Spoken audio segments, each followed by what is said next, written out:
Hello, everybody. My name is Amy Cabrera, and I am your Platinum Consultant for Team Infinity.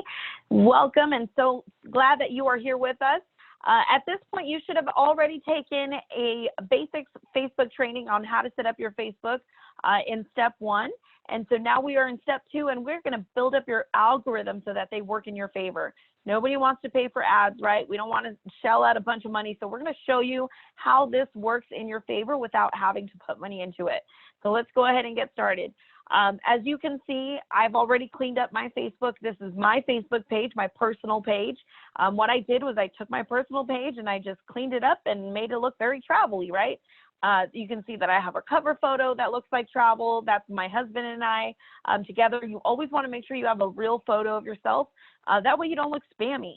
Nobody wants you to look spammy. Please, please, please don't look spammy. Okay, so make sure that you have a real photo of yourself. Also, I want to make it very clear, you guys, when you are new to this organization, the first thing you're going to want to do is to add a bunch of friends that are travel agents. You don't want to do that, okay? What you want to do is follow them. So make sure that you hit that follow button for any travel agents. The reason being is because if you fill up your entire Facebook page with all travel agents as friends, when you go to market, who are you actually marketing to? Travel agents. That does you no good.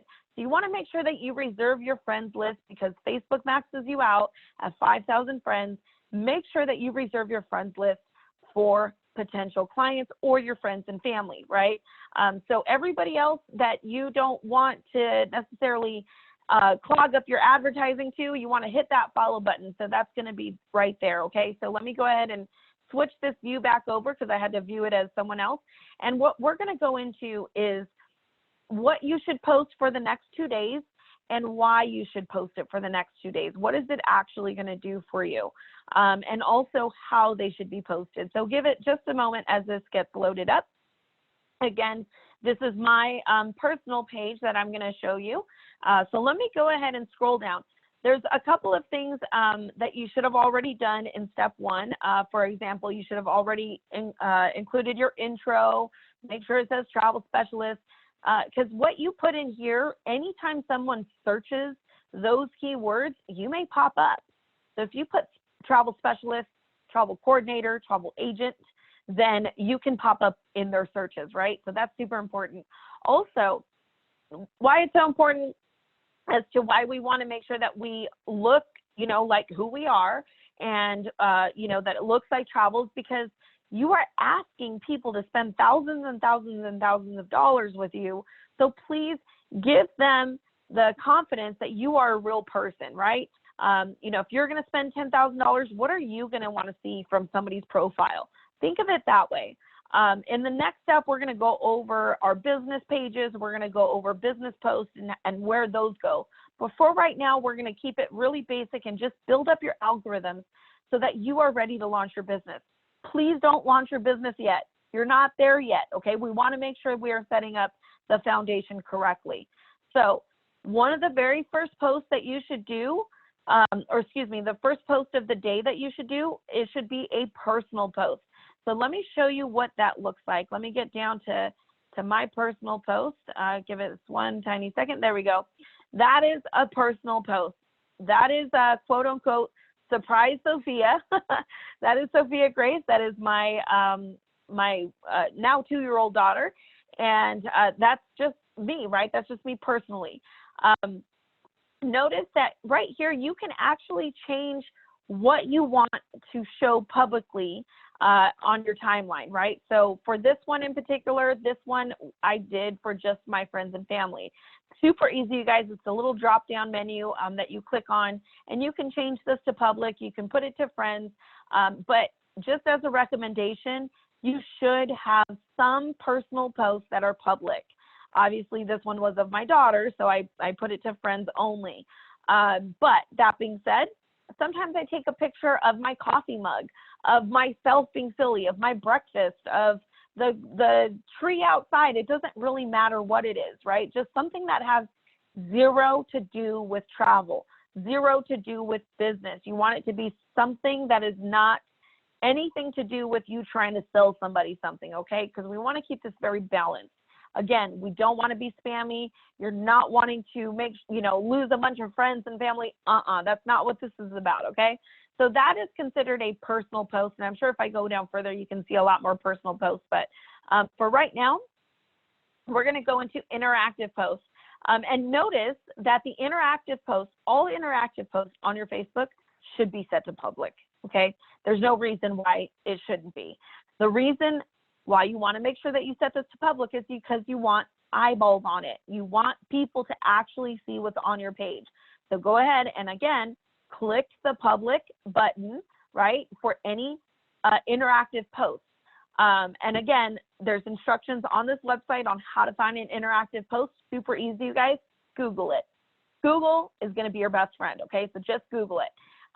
So this one in particular was pretty funny because we actually had multiple agents use this, and I think we actually broke Facebook with this one because so many people were doing it. And what it was is you can see the translation, and it would actually translate into a sentence.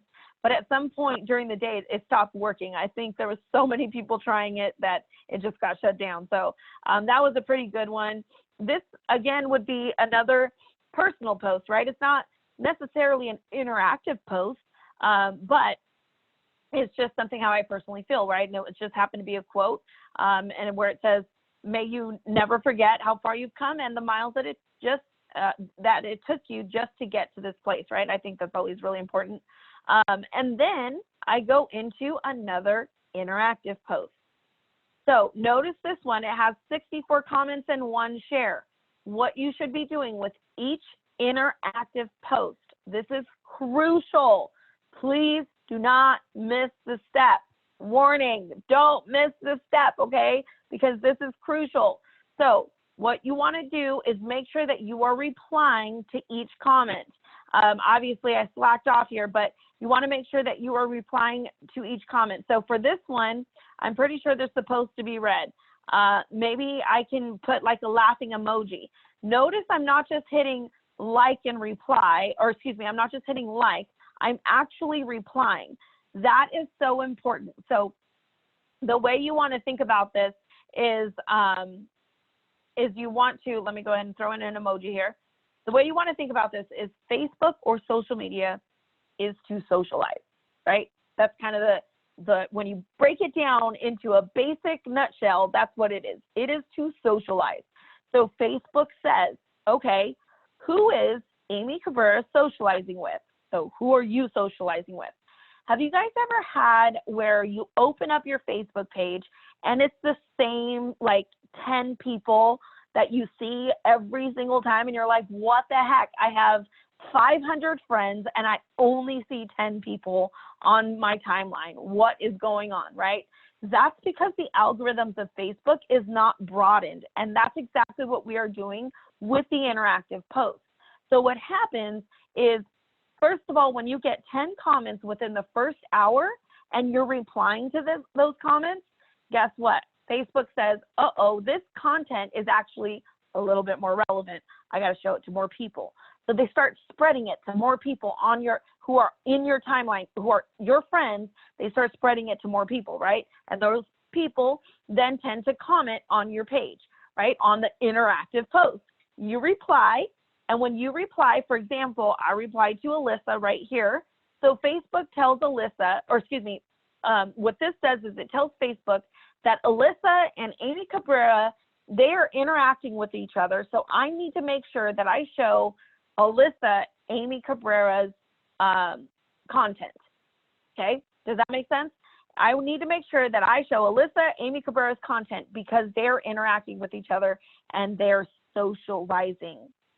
Social media, they're socializing, so therefore they have to see each other's content. Now, why is this important? Because at some point in the near future, you are going to launch your business on Facebook or your social media platforms. And if you are doing this correctly for the next 2 days, excuse me, then whomever it is that you interacted with, Facebook is going to share your content with those new people. So instead of it being capped out at 5 or 10 people that you normally have, you're going to have that 50 people, 100 people that are now seeing that you are officially a travel agent. We're going to make sure that we give you the exact wording to post. Don't worry, you're not going to be alone in that. So again, for the next 2 days, this is what you want to post, right? An interactive post and a personal post. Personal post should probably be in the morning. The way I think of it is people get ready for work, or maybe they're, before the kids get out of bed, they're kind of kicking back, maybe, looking at to see what's going on in the Facebook world, and they pop on their phone and they check it out, right? That's the time when you want to post, when people are on their phone. The next time is usually around lunchtime. Maybe it's around noon or so, right? When people are at lunch, when kids are down for a nap. And people get on their phone, right? What do you do when you're on social media? What time of day do you normally get on? So think of it that way. So that should be your interactive post, because I'm telling you what, when I worked full time outside the home on my lunch break, I looked forward to those interactive posts because I thought they were a lot of fun and at least distracted me a little bit from work, right? So that's kind of the times when you want to post. Make sure you are staying consistent with this for the next 2 days. After 2 days, what we are going to do is we're going to help you launch your business the correct way, as well as get your business page set up. And at that point, once we have your business page set up, you guys, your algorithms on your personal page should be working for you. A lot of people don't realize how important it is to have your personal page algorithms done correctly so that it trickles into your business page. Yes, they are connected. Yes, it does matter. The reason being is because Facebook knows that you are the owner of that business page. And if your content is not relevant on your personal page, it will trickle down into your business page and you won't have as many eyeballs on it. And the idea is to get as many people to see your content, right? So we'll go over that in step 3. Congratulations for continuing to educate yourself on how to launch your business properly and getting your foundation set up. I look forward to continuing to help you, and I'll see you over in step 3. Again, my name is Amy Cabrera, and I'll see you guys soon. Bye, everyone.